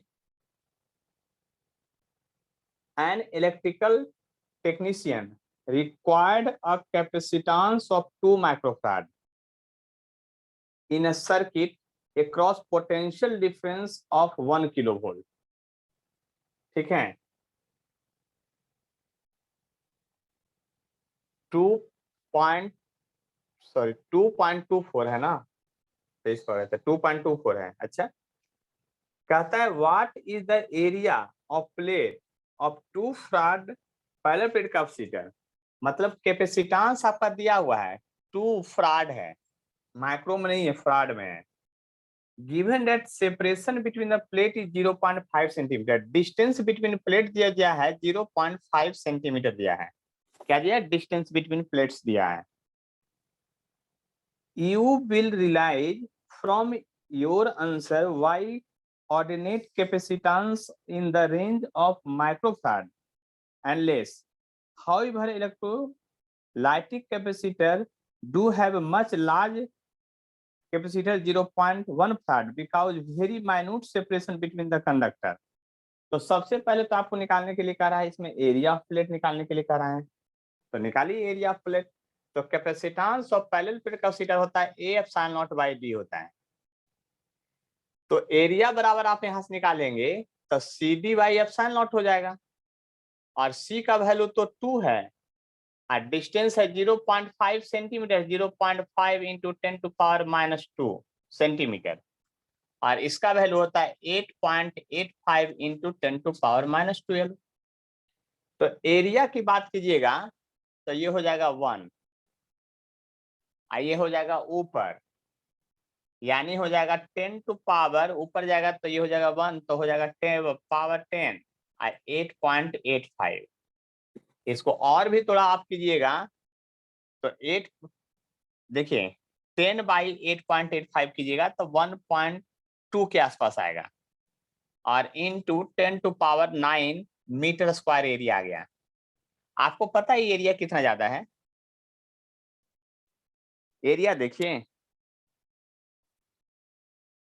जितना आपका पटना शहर का क्षेत्रफल है उतना है। ये एरिया कितना बड़ा है जानते हैं? देख लीजिए ना, 10 टू पावर लगभग 10 ही समझिए ना, 10 टू पावर 10 है। अब 10 टू पावर 10 एरिया कैसे आएगा? लेंथ भी 10 टू पावर 5 रहे, अब ब्रेथ भी 10 टू पावर 5 रहे, तो हम दोनों गुना करेंगे तो 10 टू पावर 10 जाएगा। इसका मतलब 10 टू पावर 5 मीटर का मतलब समझ रहे, 1,00,000 मीटर दूरी लंबाई जाना है, अब फिर इधर ऐसे जाना है। अब सोच लीजिए तब क्या होगा। हम पटना बोल रहे हैं, 100 किलोमीटर पूरा बिहार राज्य स्टेट घेर लेगा, आपका यहाँ से सिवान वान सौरव पहुंच जाएगा। तो सोचिए अगर 2 फ्राड का कैपेसिटर चाहिए तो 2 प्लेट का एरिया कितना बड़ा होना चाहिए। अब यही सोचने के लिए कह रहा है क्वेश्चन में।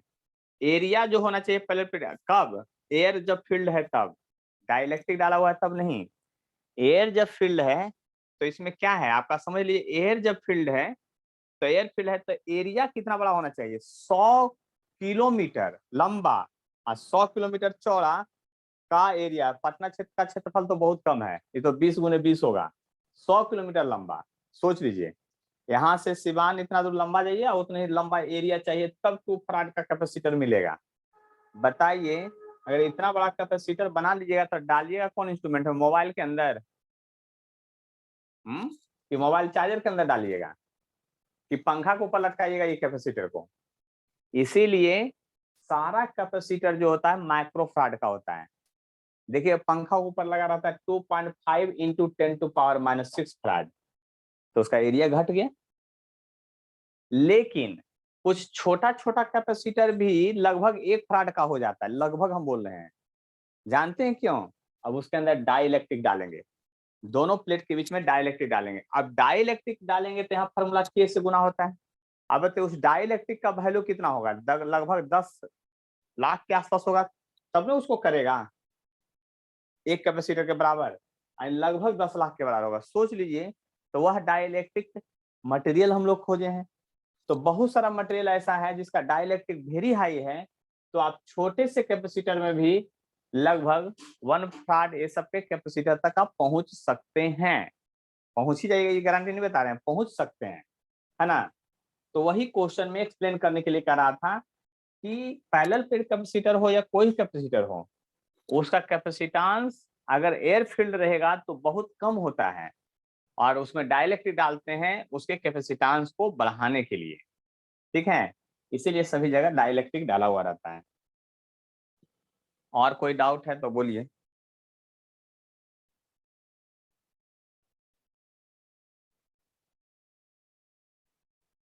No sir. No sir. 25 number question आप बनाए थे 25। सर नहीं बना। ये न्यूमेरिकल सीबीएसई बोर्ड एग्जाम में बहुत बार पूछ चुका है ना। ये क्वेश्चन जो है सीबीएसई बोर्ड बहुत बार पूछ चुका है। तो देखिए 2.25 में देखते हैं हम लोग को क्या करना है। obtain the equivalent capacitance of the network for 300 volt supply. Determine the charge and voltage across each capacitor. Charge end voltage across each capacitor निकालना है कि क्या होगा।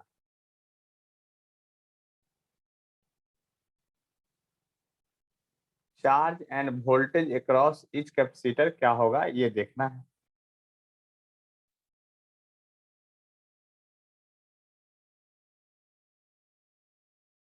जबकि यहाँ से एक बैटरी का सेल लगाया हुआ है, इस तरह से देख लीजिए।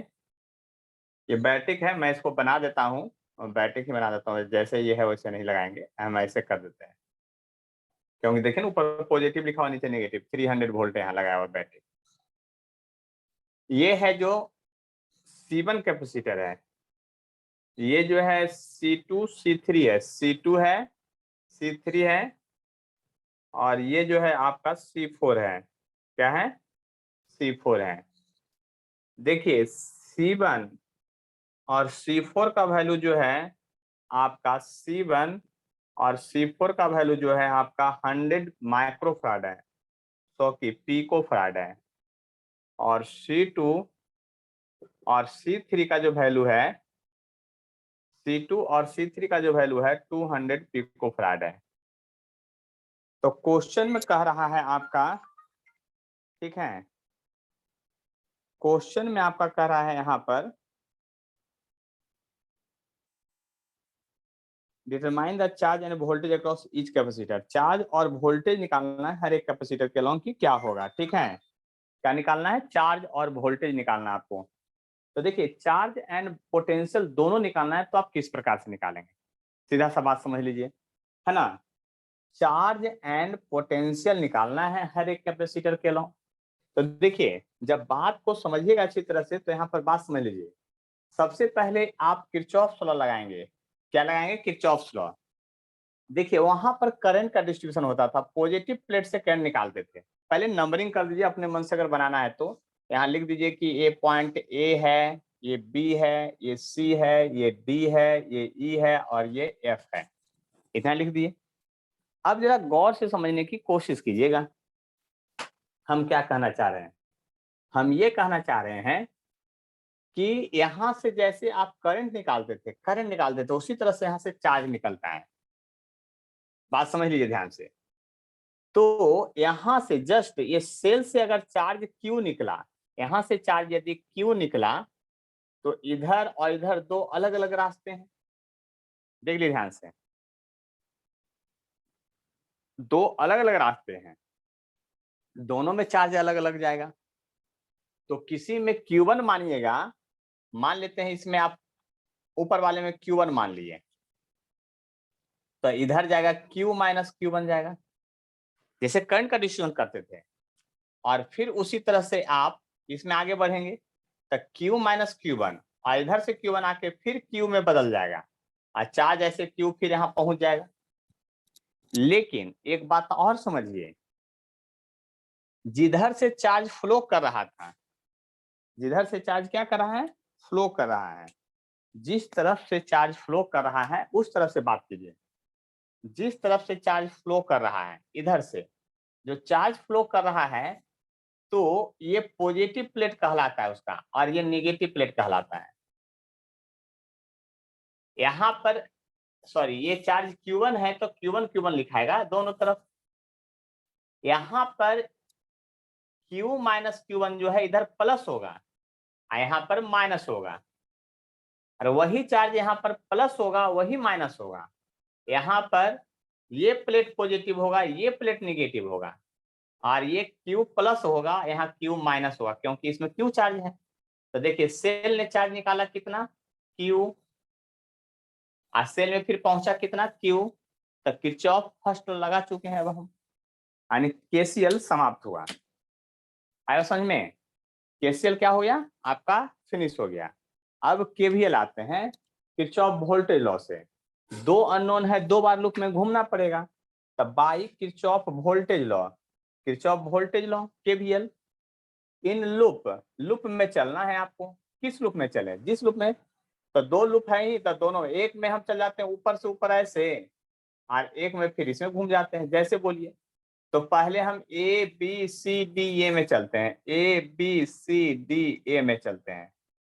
देखिए A से चल रहे हैं इधर, पहले पॉजिटिव प्लेट मिला तब नेगेटिव, तब पॉजिटिव से नेगेटिव जाइएगा तब माइनस लिखिएगा कि प्लस। पॉजिटिव से नेगेटिव जा रहे हैं तो क्या लिखिएगा, पॉजिटिव से नेगेटिव, तो माइनस लिखिएगा। और इसके क्रॉस वोल्टेज का फॉर्मूला क्या होगा, तो Q बराबर CV। Q बराबर क्या होता है, CV। तब V बराबर क्या होगा, Q बाई C होगा। अब वोल्टेज का फॉर्मूला कैपेसिटर के क्रॉस ये होगा। तो चार्ज आप माने हुए हैं कि Q1 है, और कैपेसिटेंस यहाँ C1 है, और C1 का वैल्यू दिया 100। PF दिया, PF मत लिखिएगा, 100 केवल लिखिएगा, PF बाद में जोड़ लेंगे। फिर यहाँ पर आए, अब निगेटिव से पॉजिटिव जा रहे हैं, इधर से चूंकि इधर जाएंगे तो निगेटिव से पॉजिटिव जाएंगे, तो ये प्लस होगा। इस पर चार्ज कितना है, Q माइनस Q1, और बाई वोल्टेज क्या थी, मतलब कैपेसिटेंस कितना है, C2 कितना है, C2 है 200 PF है, तो 200 सिर्फ लिखिए। फिर प्लस Q माइनस Q1 होगा, बाई 200 होगा, इक्वल टू 0, क्योंकि फिर वहां पहुंच गए। 3 कैपेसिटर है, 3 को वोल्टेज हो गया। देखिए यहाँ से अगर कॉमन लेके उधर लेके जाइए तो ऊपर वाला पार्ट 0 हो जाएगा, लेकिन एलसीएम जब लीजिएगा तो 200 एलसीएम में से इसमें से डिवाइड किए तो 2 हो जाएगा, यानी हो जाएगा -2Q1, Q माइनस Q1, और Q minus Q1 equal to 0, क्योंकि एलसीएम वाला पार्ट उधर जाकर 0 हो जाएगा। अब जरा ध्यान से देखिएगा, Q1 Q1 Q1, तो 2Q minus 4Q1 equal to 0 है। तो आपको पता चल गया होगा कि Q बराबर जो होगा 2Q1 होगा। देख लीजिए ध्यान से, क्योंकि उसको उधर लेके चले जाएंगे, अब प्लस माइनस है तो 2Q1 हो गया। Q बराबर क्या हो गया आपका 2Q1। इक्वेशन पहला आ गया हमारे पास। अब देखिए जरा ध्यान से देखिएगा, अब बाहर बाहर लूप में घूम लेते हैं एक बार। तो by Kirchhoff voltage law KVL in loop किस में चले, तो Kirchhoff voltage law in loop चलते हैं ABCDA में चलते हैं। देख लीजिए ध्यान से, by KVL in loop ABCDA में चलते हैं। देख लीजिए ध्यान से, अच्छी तरह से समझने की कोशिश कीजिए। तो by KVL in loop ABCDA में चलते हैं, तो यहां से जब चलिएगा तो क्या होगा, ABCDA में, सॉरी ABCDA में, फिर से गलती हो गया, ABCDEFA, ABCD नहीं लिखिएगा तो E लिखिए और F लिखिए, आप फिर ये तक चले जाइए, मतलब बाहर बाहर घूमना है। तो यहाँ से फिर चलेंगे तो प्लस से माइनस है, इसलिए माइनस Q1 बाई C, तो C1 कितना है, C1 है 100, और फिर यहाँ पर क्या है, यहाँ पर आ जाइए, प्लस से माइनस जा रहे हैं, फिर अब प्लस से माइनस जा रहे हैं तो चार्ज इस पर Q है, उस पर Q1 था, इस पर चार्ज Q है, तो हो जाएगा -Q बाई C यानी 200, और इधर से इधर चल रहे हैं, ए तक जाना है तो निगेटिव से पॉजिटिव प्लेट जा रहे हैं, इसलिए प्लस होगा 300 वोल्ट इक्वल टू 0। यूनिट तो लिखते नहीं है। अब आप क्या कीजिए, एलसीएम भी ले सकते हैं, नहीं भी ले सकते हैं, जो करना है कीजिए, लेकिन एलसीएम ले लीजिएगा तो आपको ये हो जाएगा ये हो जाएगा 2q1 minus q by 200 equal to 300। इसको उधर लेके चले गए तब माइनस साइन कॉमन लिए तो कट गया था और तब आपको इतना बच गया। अब यहां से जब आप कीजिएगा तो देखिए ध्यान से समझिएगा, यहाँ पर 2q1 minus q equal to 6 into 10⁴ आ गया, इक्वेशन नंबर सेकेंड। अब यहां से q बराबर 2q1 पुट कर दीजिए, देख लीजिए ध्यान से।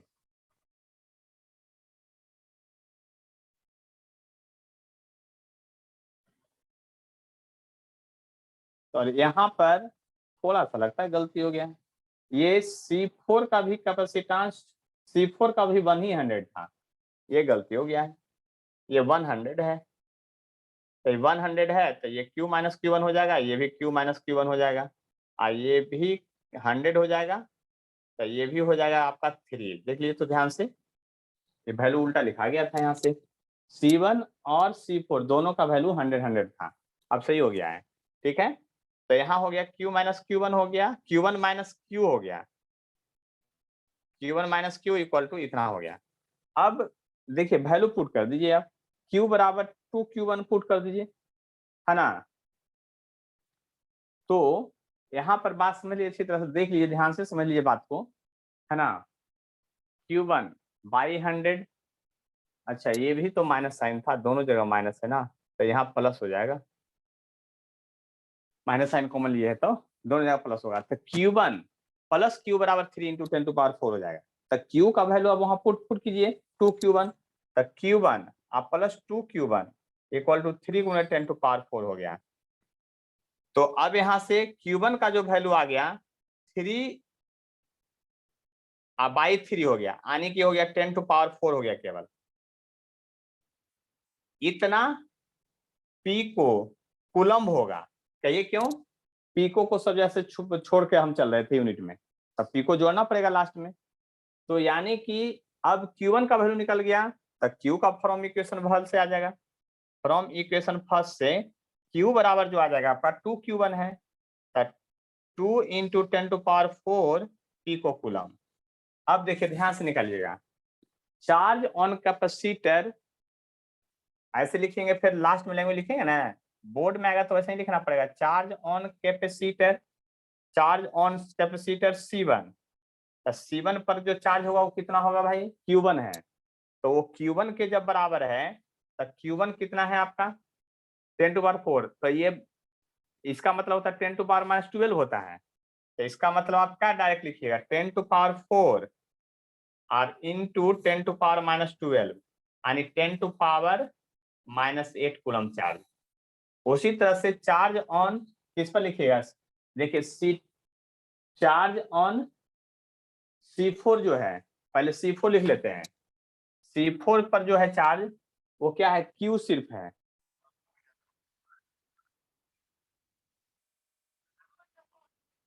देखिए तो C4 पर भी जो है Q चार्ज था ना, तो C4 जब पर जो Q चार्ज है तो Q का वैल्यू भी निकाल चुके हैं हम लोग, है ना, Q बराबर इतना आया था, तो 2 इंटू 10⁴ इंटू 10⁻⁻12 यानी 2 इंटू 10⁻⁸ कूलम चार्ज आ गया।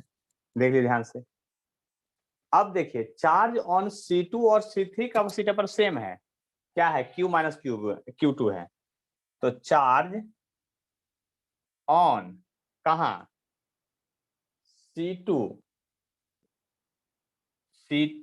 एंड C3 इक्वल टू है Q माइनस Q1 है, दोनों को घटाइए, तो Q का भी वैल्यू पता है और Q1 का वैल्यू बता, तो 2q1 में से Q1 घटाइएगा तो Q1 बचेगा, यानी कि इसके बराबर यानी 10⁻⁻8 कूलम।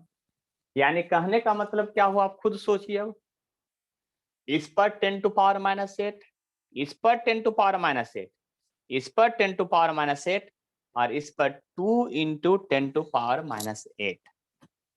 देख लीजिए ध्यान से, यह हुआ बोर्ड में बनाने का टेक्निक यानी कि तरीका। बोर्ड एग्जामिनेशन में इसी तरह से क्वेश्चन बनता है, एक बार स्क्रीनशॉट ले लीजिए तब फिर मैं आगे बढ़ूंगा। देख लीजिए, ध्यान से समझ लीजिए। तो चलिए मैं अब देखता हूं आगे डायरेक्ट इस क्वेश्चन को मैं कैसे बनाता कि चार्ज कितना पर आना चाहिए। देखिए डायरेक्ट बनाने का टेंशन जो है बहुत तो सिंपल है। देखिए कैसे डायरेक्ट में क्या कीजिए, आप ये दोनों पॉइंट है चार्ज यहीं से प्रोवाइड होता है, ये दोनों को ए बी मान लीजिए। अब आप बताइए ये दोनों कैपेसिटर सीरीज में हो गया और दोनों का कैपेसिटेंस सेम है। दोनों का कैपेसिटेंस कितना है, सेम है। तो यहाँ पर जब कैपेसिटेंस है ये 200 है और 200 है, तो 200 सीरीज में क्या होगा, 100 हो जाएगा। सीरीज में घटता है कैपेसिटेंस, और ये जब 100 हो गया टोटल मिला करके, तो ये भी एक कैपेसिटर है, इसका भी वैल्यू 100 पहले से था। अब ये दोनों पैरेलल हो गया क्योंकि करंट यहाँ से निकल के जब इस तरह जाएगा तो ये दोनों पैरेलल हो गया। क्या हो गया, ये दोनों पैरेलल हो गया, तो 100 100 फिर 200 हो जाएगा। आइए 200 दोनों मिलकर के फिर इसके साथ जब जाएगा तो ये 200 का कैपेसिटर है, तो 200 200 फिर सीरीज में आ गया, यानी इक्विवेलेंट कैपेसिटेंस जो टोटल होगा वो क्या होगा, आपको पहले ये समझ चुके होंगे। इक्विवेलेंट कैपेसिटेंस फिर 100 पीक ऑफ फराड आ गया, तो Q बराबर C भी होता है, तो भी आपको 100, देख लीजिए ध्यान से, देख लीजिए ध्यान से समझ लीजिए यहाँ पर क्या होगा। जो Q बराबर क्या हो गया आपका, देख लीजिए ध्यान से समझ लीजिए बात को। यहाँ कैपेसिटेंस जो था, अच्छा एक मिनट रुक जाइए, कैपेसिटेंस सबका कितना कितना दिया होता है।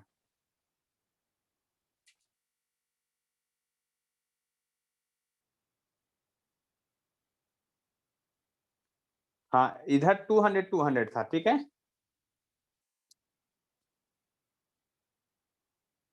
एक मिनट रुक जाइए। हाँ तो 200 200 ये 100 हो गया सीरीज में, 100 100 200 हो गया, और 200 है ये 100 है, तो इक्विवेलेंट जो होगा आप खुद सोचिए अब क्या आना चाहिए। ये था आपका 200, कौन, ये 200 200 था, 200 200 सीरीज में 100 हो जाएगा, 100 और 100 200 हो जाएगा, और ये जो है 100 का सीरीज में अगर होगा तो 1 बाई सीरीज 1 बाई 100 और 1 बाई 200 आ गया। इसका इक्विवेलेंट निकाल लीजिए आप, तो आपको पता है कि 200 एलसीएम हो जाएगा और 213 हो जाएगा, तो सी इक्विवेलेंट जो हो गया आपका क्या हो गया, 200 बाई 3 पिको फराड हो गया। तो चार्ज में Q बराबर C भी होता है, ये बात आपको पता है। तो C इक्विवेलेंट आपको पता है कि 200 इंटू 10⁻12 बाई 3 है, वोल्टेज भी पता है कि 300 है, तो ये कट गया, तो 2 2 4 गायब। तो चार्ज डिलीवर बाई सेल जो हो गया, चार्ज डिलीवर बाई जो सेल हो गया, आप खुद सोच लीजिए 10⁻8 आ रहा है, 2 इंटू 10⁻8 आ रहा है। तो चार्ज डिलीवर बाई सेल जो हो गया, Q जो हो गया इतना आ गया। और देखिए ध्यान समझिए, अभी अभी यहाँ आप निकाले थे तो 200 200 100 हो गया था कैपेसिटर, तो ये भी 100 ये भी 100, दो रास्ता है, दोनों में 100 100 का कैपेसिटर है, तो दोनों में चार्ज डिवाइडेड इक्वली नहीं हो जाएगा। देख लीजिए दोनों रास्ता से जाना है, तो 2 इंटू 10⁸ यहाँ से सेल से निकला, तो 10⁸ इधर जाएगा, 10⁸ इधर जाएगा, अब फिर दोनों जुड़ करके 2 इंटू 10⁸ आकर के सेल में चला जाएगा। इसका मतलब 10⁸ इस पर होगा, 10⁸ माइनस में इस पर होगा, और इस पर 2 इंटू 10⁻8 होगा। तो कंपटीशन में सी इक्विवेलेंट निकाल करके डायरेक्ट बना सकते हैं आप।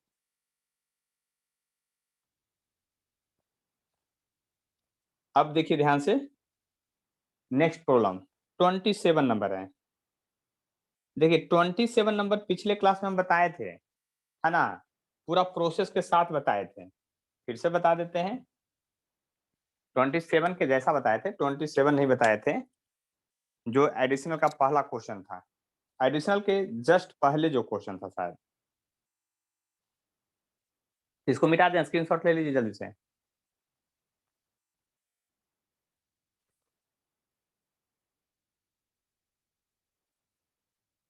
चलिए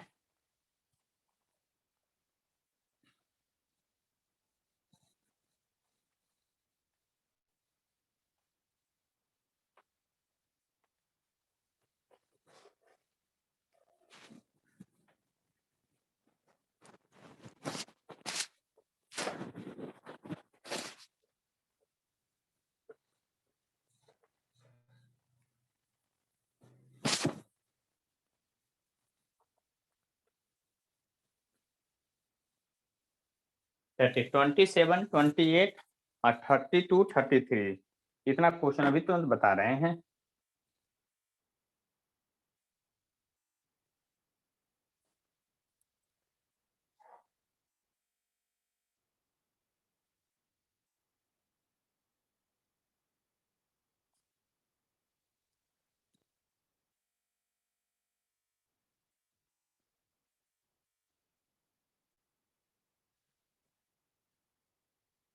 देखिए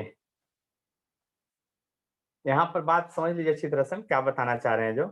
हाँ 27 देखिए इसमें कहता है ए 4 माइक्रोफारड कैपेसिटर 2.27 में है। 4 microfarad capacitor charge by 200 volt is disconnected from supply is connected another charge capacitor इतना how much electricity energy loss during the process. अब पिछले क्लास में इसका फॉर्मूला हम डिराइव कर दिए थे, याद किए, डेल यू बराबर half C1 C2 by C1 plus C2 और V1 माइनस V2 का होल स्क्वायर, ये फॉर्मूला होता है। और पिछले क्लास में इसको प्रोसेस से पूरा बताए थे। तो लॉस ऑफ एनर्जी का डायरेक्ट फॉर्मूला पे, हाँ लेकिन बोर्ड में ऐसे नहीं बनाइएगा, जो पिछले क्लास में बताए हैं उससे बनाइएगा। देखिए ये कंपटीशन के लिए है, तो हाफ C1 C2 है, तो हाफ कैपेसिटर कितने कितने का है, 2 और 4 का है, तो 4 इंटू 10⁻⁻6, 2 इंटू 10⁻⁻6 और 4 और 2 6 इंटू 10⁻⁻6। और वोल्टेज जो था सेल का 200 का स्क्वायर, क्योंकि एक तो जीरो है, एक का है ही नहीं वोल्टेज, तो ये 2 टाइम्स में कट गया, ये 3 हो गया। देख लीजिए ध्यान से, तो अब ये यहाँ डेल यू बराबर क्या आ जाएगा, आप खुद सोचिए। अब ये 2/3 बचा हुआ है, 2 2 जब 4 हो जाएगा 8, 8/3 तो पहले आ गया। अब पावर का काम कीजिए, ये 4 पावर प्लस में होगा, आई 6 4 10 हो जाएगा प्लस में, 10⁻⁻2 बचेगा, इतना जूल एनर्जी बचेगा आपका। देख लीजिए ध्यान से, समझ लीजिए बात को अच्छी तरह से।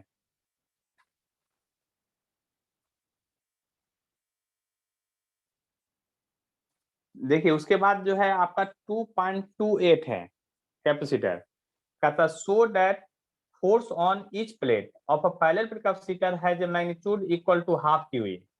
आपको ये प्रूफ करके दिखाना है 2.28 में कि दो पैरेलल प्लेट कैपेसिटर को चार्ज कर दिए हैं, तो एक पर प्लस चार्ज होता है, एक पर माइनस चार्ज होता है, तो दोनों में फोर्स ऑफ अट्रैक्शन लगेगा कि नहीं।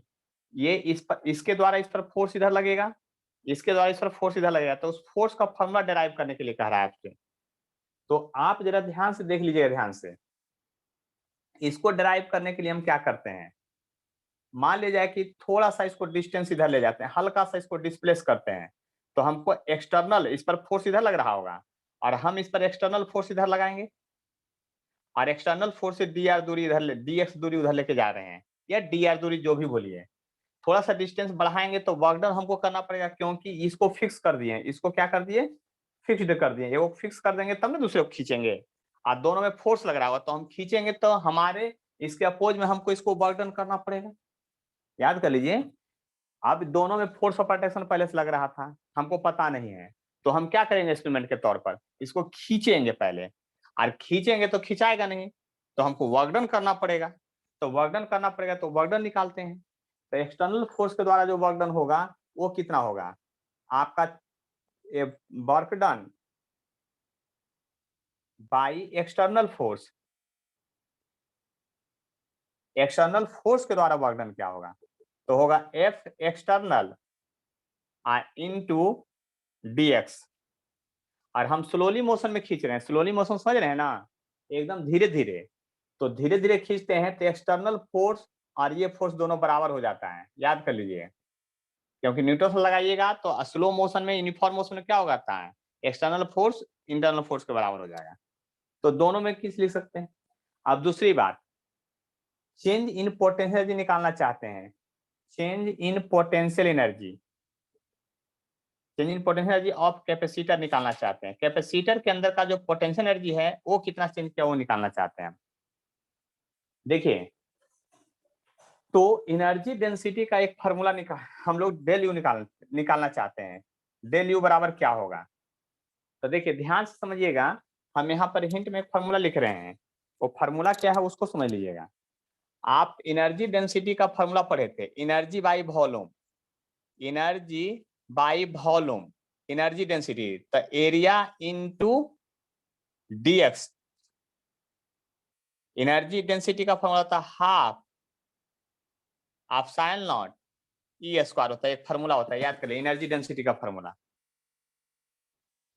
तो यहां से चेंज इन एनर्जी का जो फॉर्मूला लिखिएगा, वहां से चेंज इन एनर्जी लिखिएगा तो क्या लिखिएगा, हाफ एप्सिलॉन नॉट और इलेक्ट्रिक फील्ड का square area into dx. Change है इसलिए डीएक्स लिख दिए हैं, डी लिखते तो एनर्जी हो जाता, और डीएक्स है तो चेंज इन एनर्जी लिखा गया आपको। अब जरा गौर से देखिएगा ध्यान से, electric field between plate of capacitor होता है, electric field between plates of capacitor क्या होगा, electric field between plates of capacitor क्या होगा, तो electric field between plates of जो कैपेसिटर होगा उसको ध्यान से समझिए क्या होगा, ये होगा सिग्मा बाई एप्सिलॉन नॉट होगा, या Q by A epsilon not होता है। याद कर लीजिए इस फार्मूला को, ध्यान से समझ लीजिए, इस फार्मूला को आप लर्न कर लीजिए अच्छी तरह से। अब देखिए सब वैल्यू को वहां पुट कीजिए अब यहाँ से, तो डेल यू जो होगा आपका चेंज इन इंटरनल एनर्जी जो होगा कैपेसिटर के अंदर, half epsilon nought E square को दो बार लिखिए, एक बार ई रहने दीजिए, एक बार जो ई स्क्वायर है उसके बदले ये वाला वैल्यू पुट कीजिए, इसका चार्ज बटा ए एप्सिलॉन नॉट, ठीक है, और ए इनटू डीएक्स रहने दीजिए। एप्सिलॉन नॉट एक कट गया तो चेंज इन एनर्जी जो हो गया half Q E into dx बच गया। ये इक्वेशन पहला था, ये इक्वेशन दूसरा था। और आप ऐसे भी जानते हैं कि वर्क डन बाय जो एक्सटर्नल फोर्स होता है वो चेंज इन इंटरनल एनर्जी के बराबर होता है, या ऐसे भी लिख सकते हैं फ्रॉम इक्वेशन फर्स्ट और सेकंड से, फर्स्ट एंड सेकंड से। तो क्या लिखिएगा, तो F into d x equal to आ जाएगा half Q E into d x हो जाएगा, डीएक्स डीएक्स कैंसिल, इसलिए फोर्स जो हो गया हाफ इंटू क्यू ई होगा, आपका प्रूफ हो गया। ये फार्मूला है, याद कर लीजिएगा। यानी दो पैरेलल प्लेट कैपेसिटर अगर चार्ज है तो दोनों प्लेट पर जो फोर्स लगेगा वो हाफ क्यू ई आएगा। बात समझिए अच्छी तरह से। हाँ कुछ पूछना है तो बोलिए,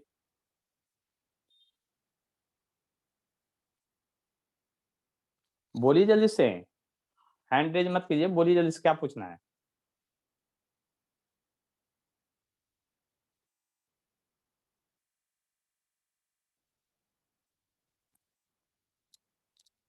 अच्छा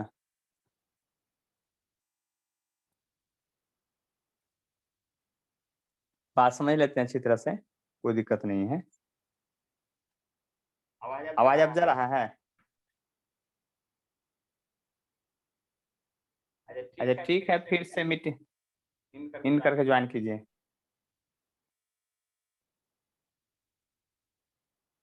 sir electric field between plate of capacitor. चलिए यहाँ से देखिए, yes sir. Change in potential of capacitor का फार्मूला होगा डेल यू। तो ये फार्मूला हम लाए कहाँ से, देखिए यहाँ एक हिंट में लिखा है फार्मूला, एनर्जी डेंसिटी, एनर्जी बटा वॉल्यूम का फॉर्मूला होता था एनर्जी डेंसिटी कैपेसिटर का half epsilon not T square, पहले प्रूफ कर चुके हैं फार्मूला। तो एनर्जी जब लिखिएगा यहाँ से तो ये जाके उधर मल्टीप्लाई होगा, क्योंकि चेंज इन एनर्जी था इसलिए चेंज इन डिस्टेंस लिए थे, मैं तो सीधा एक्स लिखते हैं यहाँ पर। तो चेंज इन एनर्जी का फॉर्मूला होगा half epsilon not T square into change in volume, तो ए इनटू डीएक्स।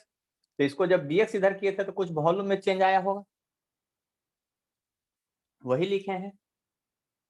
अब आप जानते हैं कि electric field between plates of capacitor sigma by epsilon not होता है, या Q A by epsilon not होता है, ये फार्मूला भी पहले से हम लोग जानते हैं। तो चेंज इन एनर्जी का जो फार्मूला होगा यहाँ से लिख रहे हैं हाफ एप्सिलॉन नॉट, देखिए half epsilon not electric field का स्क्वायर है तो ई इंटू ई लिखेंगे, तो ई इंटू ई ए वो इलेक्ट्रिक फील्ड के बदले ये वाला वैल्यू पुट कर दिया यहाँ पर ए इंटू डीएक्स। तो देखिए डीएक्स रहने रह गया, ए कट गया, एप्सिलॉन नॉट कट गया, इतना बच गया।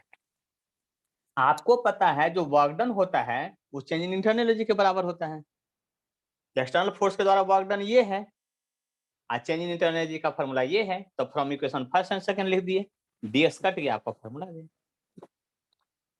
कोई प्रॉब्लम है तो बोलिए अब। No sir. तो ठीक है, संडे को क्लास करना है, संडे को थोड़ा देर ज्यादा देर तक पढ़ा सकते हैं, तो अगला टॉपिक करंट टू सब खत्म हो जाएगा, जो जो डाउट होगा आपका। ठीक है सर। ठीक है।